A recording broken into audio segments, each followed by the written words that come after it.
Now, the greatest radio shows of all time. Suspense. The Shadow Node. Washington calling David Harding, Counter Spy. Classic radio theater. The Great Gildersleeve. Fibber McGee and Molly. Dragnet. Gunsmoke. The Lone Ranger. Now, step back into our time machine with your host, Wyatt Cox. Good evening, friends of the Inner Sanctum. One would not think a mystery show of this caliber came out of Oklahoma City, but it did. Dark Fantasy from March 6, 1942. This episode of Dark Fantasy is entitled The Man with the Scarlet Satchel.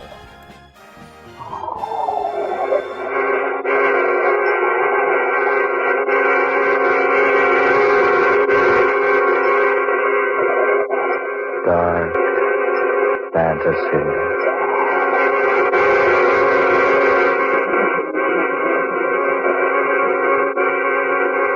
I'd like to buy a satchel, if you please. There, that one in the corner would do. The scarlet one. You see, scarlet is my favorite color because it reminds me so very much of blood.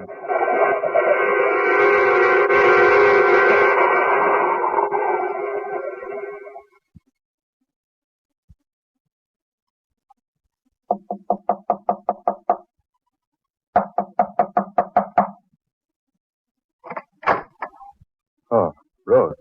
Come in. Well, You know what I came about, Sam? sit down. Do you have a smoke? Yes, of course. Do you think Mr. Craig knows what we're doing? I believe he suspects. What are your plans? Tonight, Peter Craig will sign over the last of the estate to me. And when do I get the money you promised me? Within a week. Why wait that long? Because it's the best that way. You should wait longer. It would not do for the private nurse, Rose Esther, to become suddenly rich overnight. You remember the price, don't you? $100,000. I should have more. You're netting a cool $1 million. The deal was all right with you when I made it. Yes. Yes, it's all right. What time tonight? About 11. When he's good and sleepy, we'll take the powder without suspecting. You said he already suspects. Not everything. He doesn't know we give him dope to make his mind go blank. We can be pretty sure of that. Or that he signs those legal papers while under the influence of the drug? He couldn't possibly know that. He's been taking medicine for so many years, when you hold a glass of it in front of him, he takes it automatically. He has one more paper to sign? One more. I'll give him the powder the minute you come into the house tonight. After that, disappear. Yes, I will. But remember, Sam, I expect my share of the money within a week. I think I've been quite patient with you since we went into this thing. It wouldn't be wise for me to become suddenly impatient.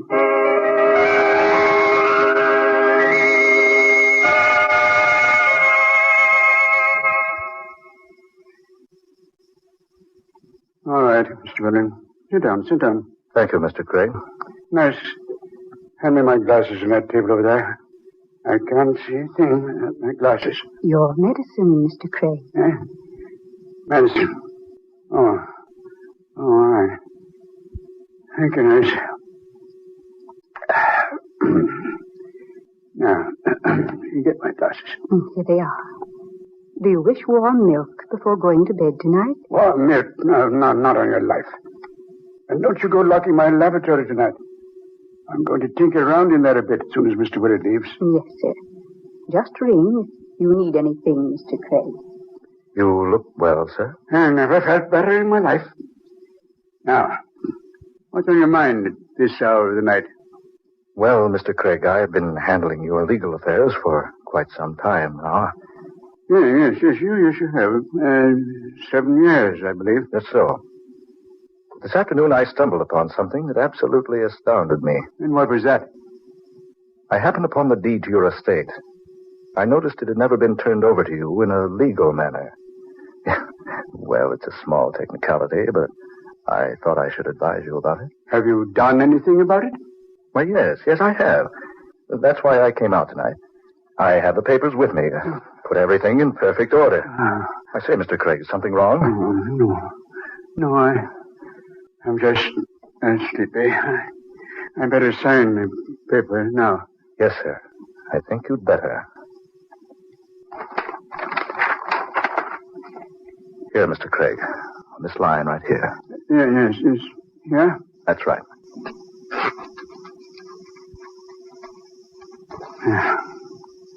That's all, Mr. Craig. Thank you very much. This is just exactly what we needed. Just exactly.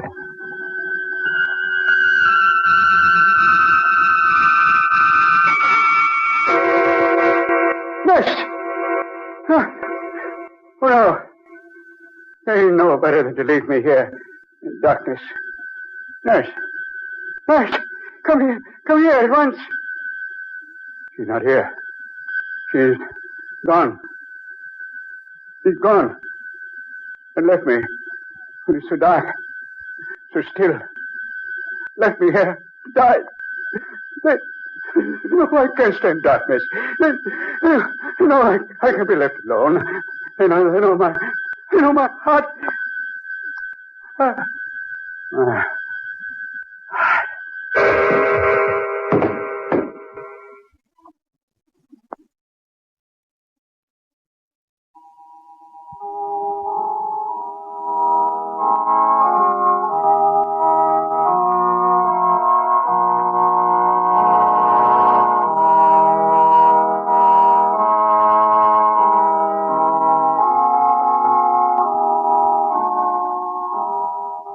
March 6th, 1942, Dark Fantasy on Classic Radio Theater with Wyatt Cox. Dark Fantasy only ran for 31 episodes on NBC from November 14th of 1941 to June 19th of 1942. Scott Bishop, the writer on the program, known for his work on The Mysterious Traveler, originating, as I said, from station WKY in Oklahoma City and was heard on Friday nights. Now more of Dark Fantasy, March 6th, 1942, here on Classic Radio Theater with Wyatt Cox. And to my manservant, Alex Monroe, I bequeath the sum of $5,000. This is my will. All that remains, aside from the foregoing, is for Mr. Samuel Willard, my attorney, to carry out the duties I already have outlined to him. Herewith, attest my hand. Peter Craig. And that is Mr. Craig's will. I wish to assure you that the last portion, the portion concerning the duties involving myself, have been carried out. They have to do with the funeral itself and the preparations for the funeral. I wish to thank each of you for coming here tonight to hear the reading of Mr. Craig's will. You will each receive your individual shares of the estate in the next 2 weeks. Now, good evening.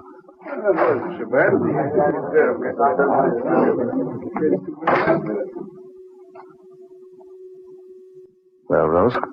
They took it quite well. Why shouldn't they? After all, they were only his servants. He had no relatives. It didn't strike any of them as strange that Craig should have left the bulk of the estate to me. You played your cards very well, didn't you? I think so. The smartest thing was giving the servants a share. Yes. Now, I suppose I'll receive my share. Of course. Within a week. Good. Would you mind answering a question for me? Why, no. What is it? Those instructions about the funeral. I saw nothing unusual about them. There wasn't anything unusual. But just what were the secret instructions Mr. Craig left for you in a sealed envelope marked to be read immediately following my passing? Oh, that. He just stated he wished to be buried in the family vault. But there was something strange at that. Yes? He directed me to his laboratory, a certain compartment where I found a box, wrapped in brown paper and tied with a heavy cord. He instructed that this box was to be buried with him. And was it? Yes, I had it placed in a coffin. Do you know what was in the box? Yes. I don't mind saying I was curious, so I opened the package. Well? It wasn't anything worthwhile at all. Just a couple of pounds of modeling clay. Modeling clay? Yes. What in the world do you think his idea was in wanting to be buried with such an insignificant thing as modeling clay?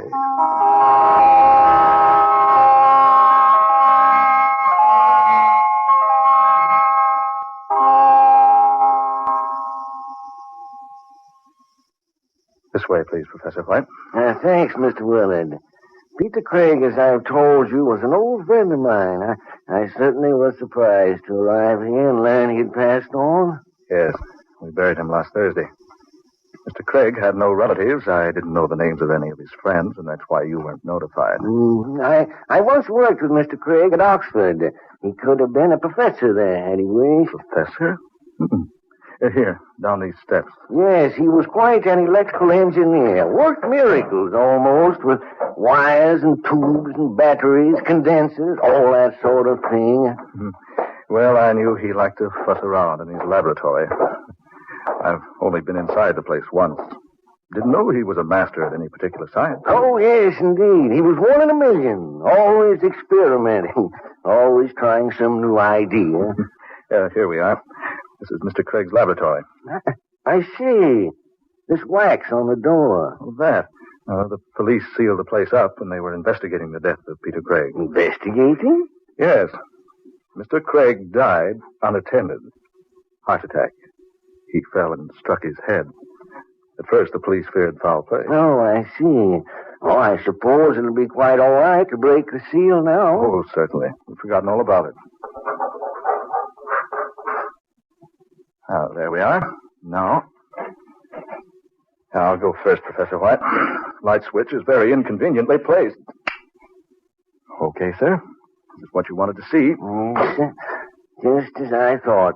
Table after table and shelf after shelf of electrical equipment. Seems pretty much of a mess to me. Poor old Peter Craig. He never was very tidy. I came in here the day the police were around, just before they sealed the room up. I've never been here before. All these wires and electrical panels and tubes and things give me the creeps. Well, Craig certainly could put weird contraptions together. He spent many hours here.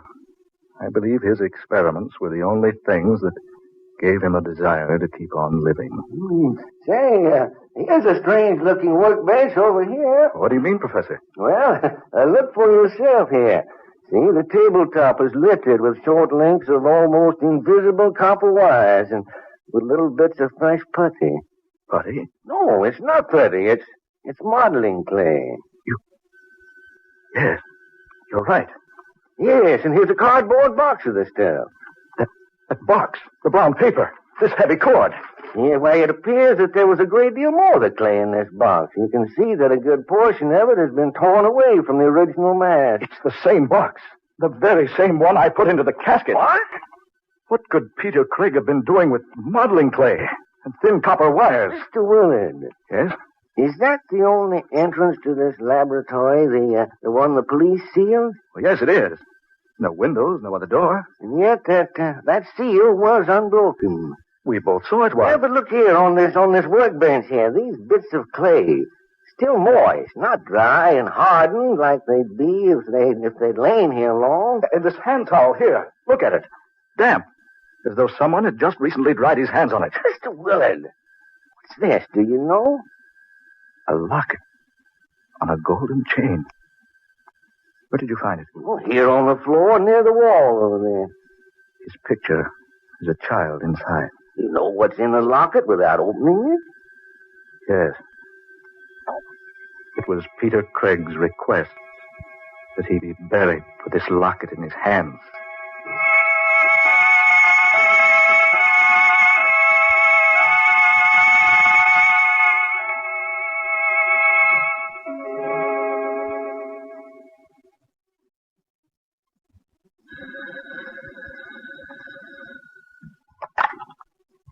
Hello? Yes, this is Rosester. Who wishes to see me, clerk? Well, if he won't give his name, I certainly am not interested. He said to tell me he's the man with the scarlet satchel. The scarlet satchel. Oh. No, I don't wish to see him. Send him away, please. Tell him to go away. Tell him to go away. Peter Craig. Good evening, my dear. You, the man with the scarlet satchel. I remember when you bought it. You took me with you. And when I suggested a black or brown-colored bag, you said... I said that scarlet is my favorite color because it reminds me so very much of blood. Yes. Oh, no. No. Oh, this isn't true. It can't be true. Peter Craig is dead. Yes, my dear. So he is. But you were Peter Craig. I was Peter Craig. Once upon a time. Now, I am merely an old man with a scarlet satchel. What is in that satchel? I am just returning a gift, my dear. A gift? Oh, it was a most excellent jest, I know, but hardly becoming of so charming a person as yourself. What do you mean? Do you remember the modeling clay? I see you do remember. It was merely a joke. We sent it to you only in fun. We? Mr. Willard and I. Oh, yes. Mr. Willard. Well, I never did tell you how much I appreciated receiving a child's plaything from two such thoughtful people. But now I've come to return the gift. Go away. You're some imposter, pretending to be Peter Craig. The real Peter Craig is dead and buried. I am going, my dear. But I leave the gift with you. You'll find it there in the satchel. You'll find its contents most interesting, I'm sure. And now, good night, my dear, and goodbye. He's gone. It isn't true. Peter Craig is dead. I saw him buried. Oh, this is just a horrible dream. Yes, I'll wake up any minute now and... That satchel. Scarlet. More scarlet now than it ever was. There on the floor, where he left it. Oh, it's opening. Yes, opening. And yet, there are no hands to do it. Something inside. Something is opening that satchel from the inside. What in the name of heaven is that thing? Oh, no. Stop. Stop, I tell you. Keep away. Keep away from me. No. No. No.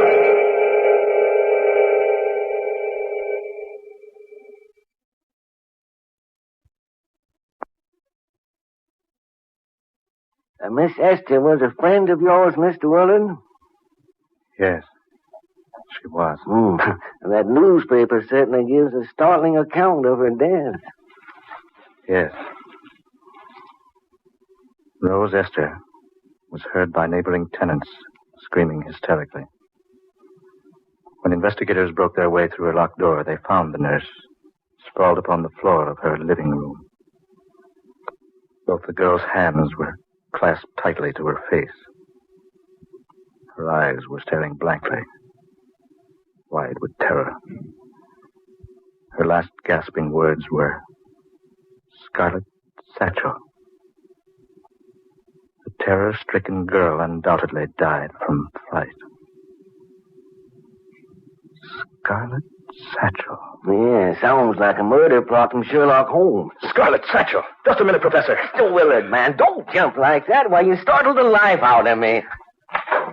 It's gone. Gone? What's gone? He kept it here in this closet. I remember when he bought it. Who bought what, Mr. Willard? What in heaven's name are you so excited about? The Scarlet Satchel. He always kept it here. Now it's gone. I still don't understand what connection... The cemetery. That's it. We've got to go out to the cemetery. Come on, Professor White. We've got to go out there and see what's happened to the grave of Peter Craig.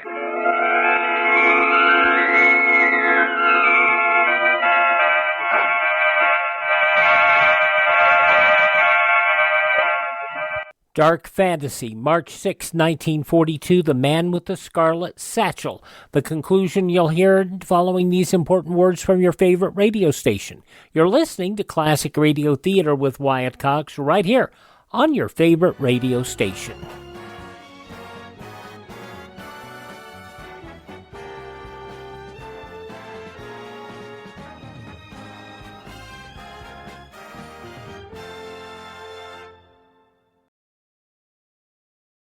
Just when you thought it couldn't get any better, Mike Lindell and MyPillow launching the MyPillow 2.0.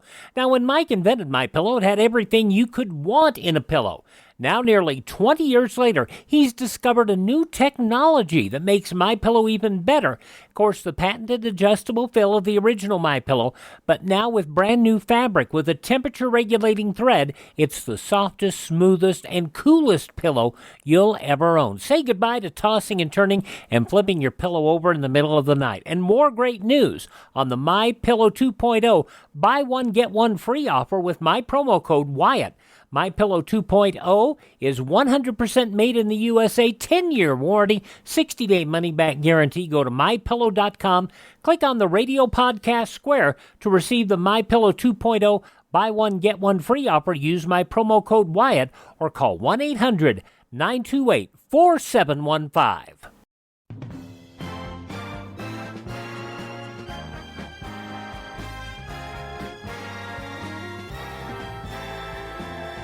Now on Classic Radio Theater with Wyatt Cox, the conclusion of Dark Fantasy, The Man with the Scarlet Satchel, March 6th, 1942.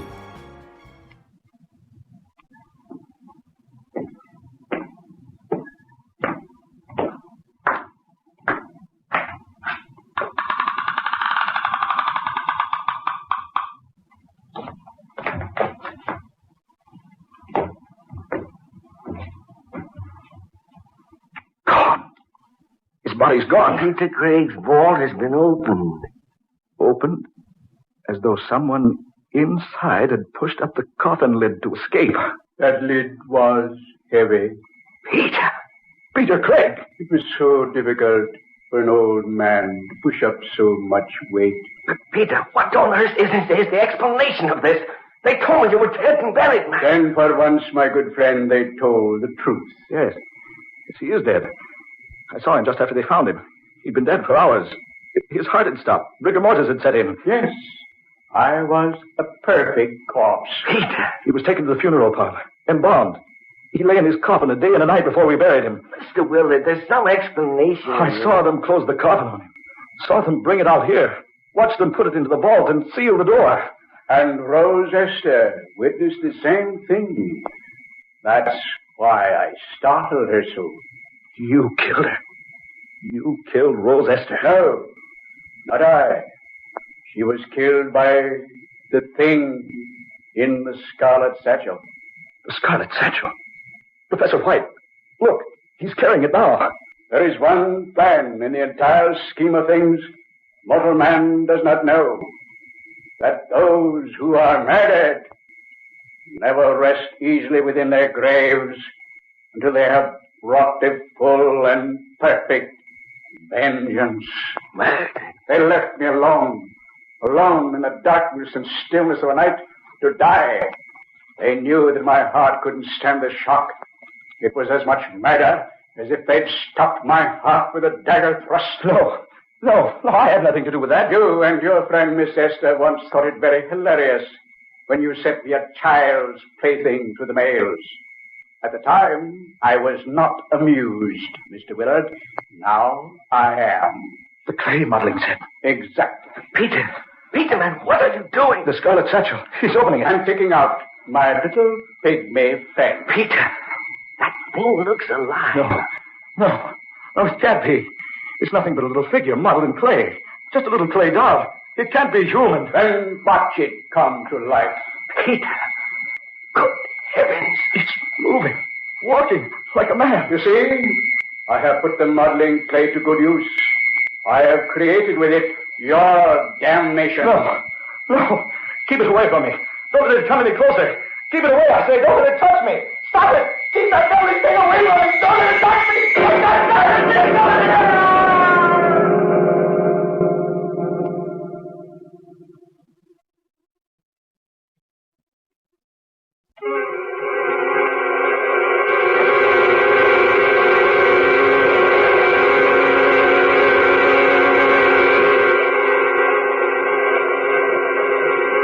Dark fantasy.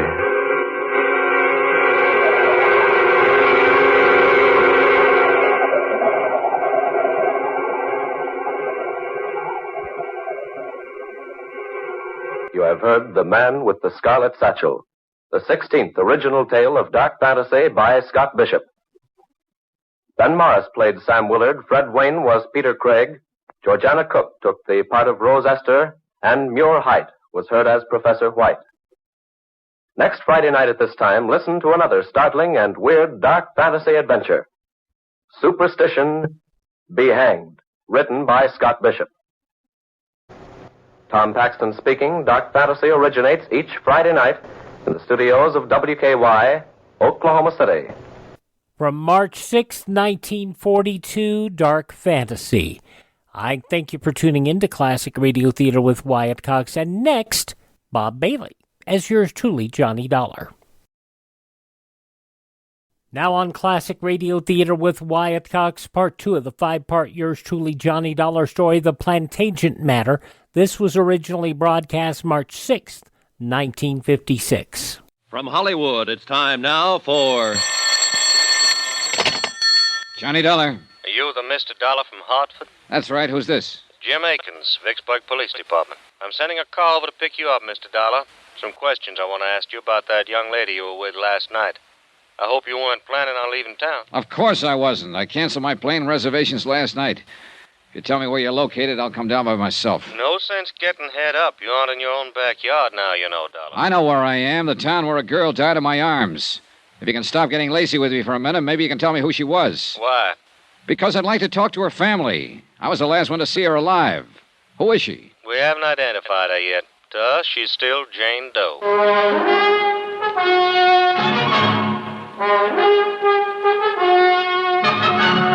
Tonight and every weekday night, Bob Bailey in the transcribed adventures of the man with the action-packed expense account, America's fabulous freelance insurance investigator. Yours truly, Johnny Dollar.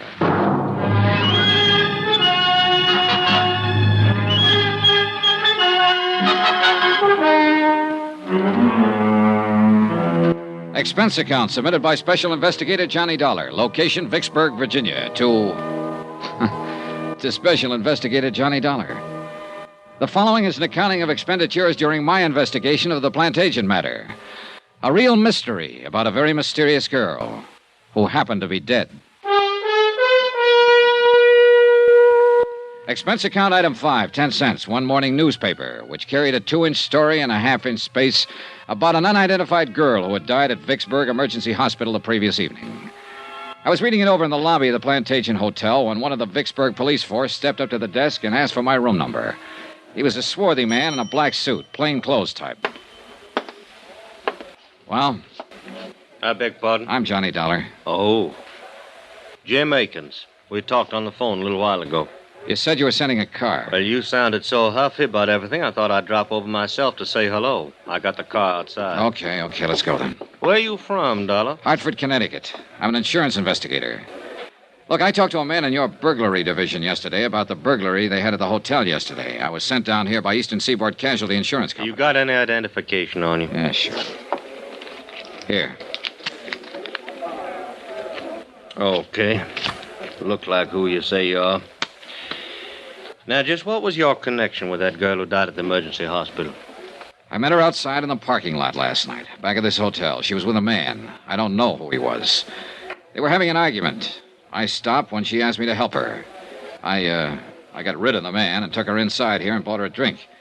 Then I started to put her in a cab to send her home, but she got sick before the cab could take off, so I took her to the hospital. She died there. And that, Mr. Akins, is it. How long did you know her? About a half hour, all told. She didn't tell you her name? No. Where she lived? No. Name of this man she was with in the parking lot, who was he? I haven't the slightest idea. Well, what kind of trouble was she having with him? She didn't tell me that either. I didn't ask her. But you sat in the cocktail lounge over there and you had a drink or two. One. No name, no address, no nothing. Well, maybe we better do all our talking downtown. Anything you say, Akins. Let's go.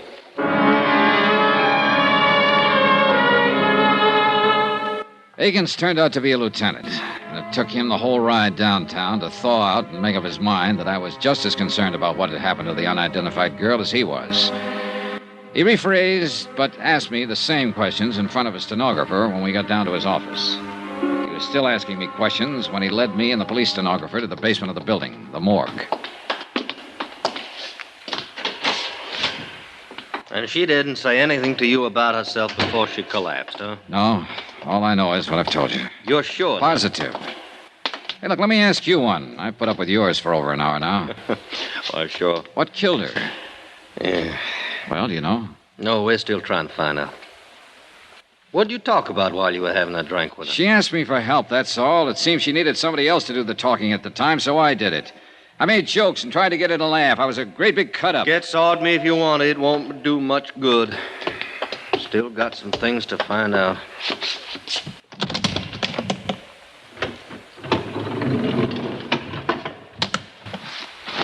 Yeah. Lousy, ain't it? It sure is. This is the girl you were with last night. Yes. You're positive? I'm positive. Okay, Dolly, you want to sign this for the records? Well, That's good. All right, Sam, you can send this on upstairs. We'll be up pretty soon. Now, Dolly, did anyone there at the hotel bar seem to know her? I don't know. Cocktail waitress, somebody like that? I don't know. Well, I do. We asked around. No one there had ever seen her in the Plantagenet Hotel before. Tell me something, Dolly. You ever worked on one like this? No, not quite. Okay, then. I'm going to tell you what we're up against. All the clothes she was wearing was standard brand stuff. Mostly come from stores downtown, some of them New York. It's going to take us a long time to check them out. We may not be able to trace them at all. We're going to work on the cleaning marks, too, and that'll take time. Now, from what you say and from what she said, and that wasn't much, she's probably a local girl. Somebody's wondering about her, but nobody come in and make out a report asking for her. I hate to do it. I might have to take a picture, run it in tonight's paper, just find out who she is. That could be pretty lousy for somebody. It's a lousy business. I thought you could help me, Dollar. How? Well, two things. One, that bird she was with. He was arguing with out in the parking lot, you say. That meant he must have had a car out there. But you didn't bother to take a look at it. No, I didn't. And another thing now, where's her purse? I don't know. Well, she must have powdered her nose when she sat down to have that drink with you. Every woman does. She must have reached for a cigarette or something in that purse. So where is that purse? I don't know. Well, now, you see? You see how much help you are to me? Oh, just a second. Morgue, Lieutenant Akins. Oh, yeah, put him on. While Lieutenant Akins talked on the telephone, I lit a cigarette. After that, I tried to interest myself in a calendar that was hanging on the wall. After that, I tried tying both shoelaces. But wherever my eyes roved around that white-tiled room, somehow, they always came back to rest on the quiet, still form of the girl who'd asked me for help. By any standard, she was attractive. Fine, golden hair spun out of smooth white skin. I remember her eyes had been very big and very brown. Now they were closed. But she looked more asleep than what she was. She looked as though she might wake up any minute and answer me if I said out loud what I was saying to myself silently. How can I help you? Let's get out of here, Dollar. Okay by me. That was the lab on the phone. Had a little trouble with analysis. What analysis? What kind of trouble? Identifying. They called in a toxicologist from the university. A drug called perimethol killed her. Perimethol? That's a new one on me. Yeah, me too. Petrol-based stuff. Now, they figured it had been in her stomach an hour or so before she collapsed. Could be a suicide, judging from the way she acted and talked to you. What about the boyfriend? Well, that seems to fit in okay. Told you she was disappointed in him, didn't she? Well, sometimes women want to end it all in front of a guy they're having trouble with. It'll probably turn out that way. You talk like a cop, Akins. That's what I am. Everything's so simple. Make it fit into your formula. This girl knocked herself off because she lost her boyfriend. This girl killed herself because she lost a job. Fill it in. Get it off the books. Whoa, Dollar, whoa. What's the matter with you? What are you getting at? Oh, I don't know. Forget it, will you, Lieutenant? No, now, wait a minute. Wait just a minute. I'm not all cop, Dollar. I saw her laying there, too. And I can see she was a nice girl, and something went awful wrong with her. If I'd been the last one to be with her and talk to her alive, why, I'd probably be taking it the same way you are. But take it easy. Sorry, Lieutenant. Yeah. I'll buy you some breakfast. He did, but it didn't help much. And after that, we shook hands and parted.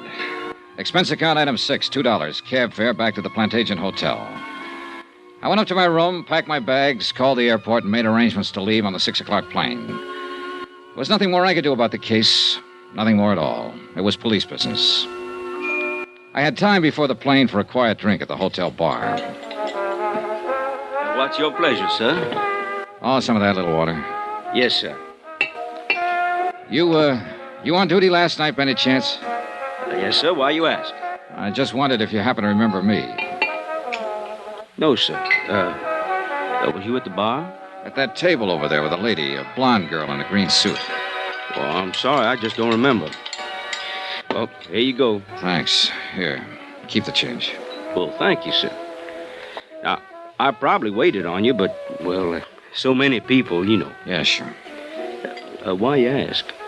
The lady lost her purse. Thought maybe it might have been turned in here. No, sir. We didn't get any places last night. A couple money clips is all. Not much in them either. Mm-hmm. You're talking about the lady who died later on, ain't you, sir? Yeah. Yeah, I am. Police officers was in here asking the same questions. I thought they would be. You, policeman, too? No, I was a friend of hers. Oh. Well, then you should call the police. They're still trying to find out her name.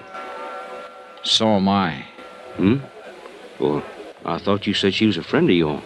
I didn't happen to know her name. It didn't seem important to ask it last night. I just don't understand. I can tell you one thing. I might have saved her life if I'd asked her name. And some other things. Yes, sir. Sure.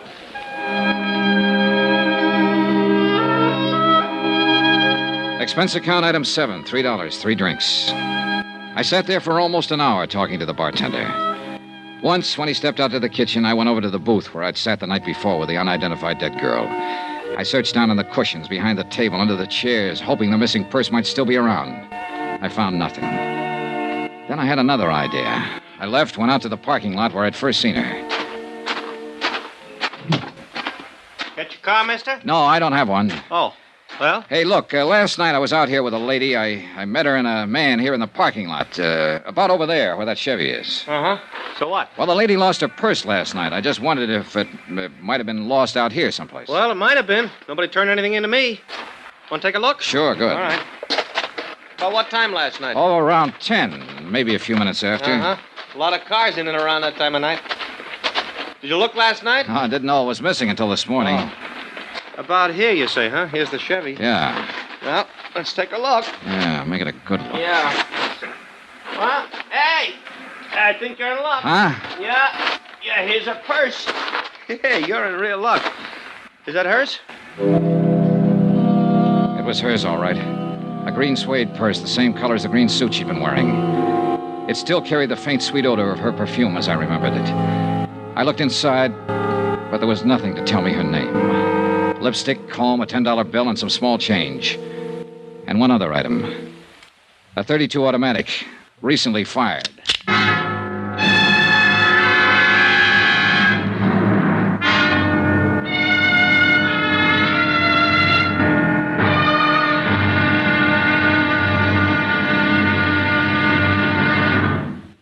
here's our star to tell you about tomorrow's intriguing episode of this week's story. Tomorrow, a dead girl's .38 automatic comes to life. Join us, won't you? Yours truly, Johnny Dollar.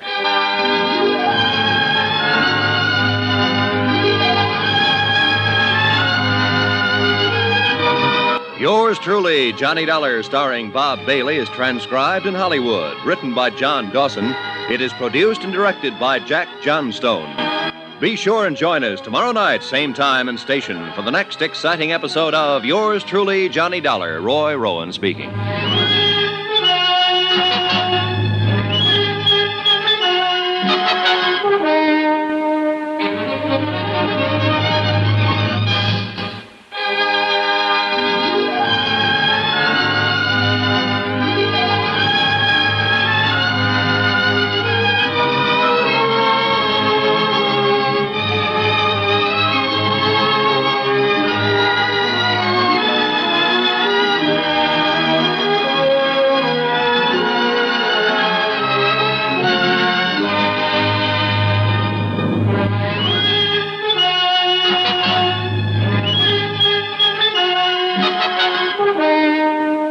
Going to be a tough one.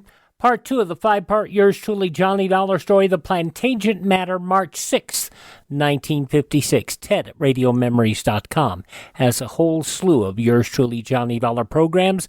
Visit him at RadioMemories.com. That's RadioMemories.com. Thank this station. Support their advertisers. It is their kindness and courtesy that allow us to be with you each and every time we're here on your favorite station. Now, if you miss a day, you don't have to miss a single show. All of our shows are available on demand at classicradio.stream. That is classicradio.stream. Stream our shows. Learn about building a classic radio collection of your own. You can contact me there, find our social media links. And if you'd like to support our program, you can buy me a coffee. That buy me a coffee money goes toward us acquiring additional classic radio collections. That is at classicradio.stream. Thanks for tuning in, and tell all your friends the greatest radio shows of all time are right here at this spot on the dial. Classic Radio Theater with Wyatt Cox on your favorite radio station.